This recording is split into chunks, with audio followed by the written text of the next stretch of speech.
mo ba na over 90% of New Year's resolutions fail?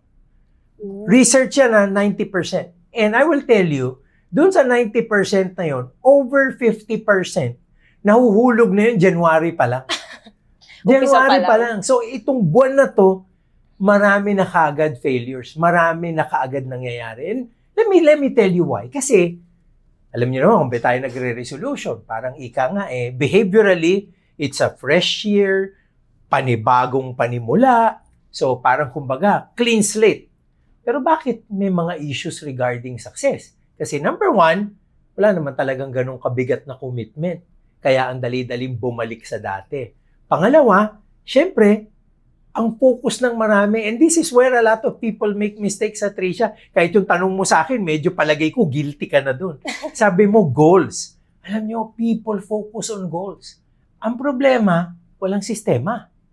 Diba? So when you focus on goals and you don't have systems, you will fail. Kasi sabi nga ni James Clear, diba? You don't rise to the level of your goals, you fall to the level of your systems. But over and beyond that, kasi bago pa nagsulat si James Clear ng Atomic Habits, itong resolutions na to, meron na akong issue against that. Kasi ang nangyayari sa marami, hindi naman talaga nila binabago yung identity nila. So, nag-goals ka, pero hindi nagpalit yung identity mo. So, dapat daw, at a very basic level, magbago ka ng pananaw sa sarili mo.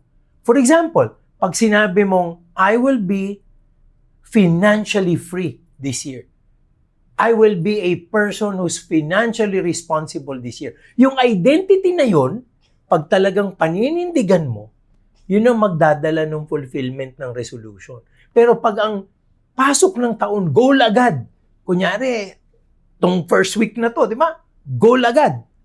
Doon tayo magkakaproblema kasi the goal will not rise because the system is not set. At yan, 3 levels yan, Tricia. Yung identity muna. Yung identity dapat nagpapasok ng proseso. Yung proseso ang nagbibigay ng outcome. So example, I will be financially responsible. As a person, financially responsible. Then, proseso, I will set aside 20% of my income to invest. Outcome, by the end of the year, 100,000 ako or may 1 million ako in an investment portfolio that is allocated for growth.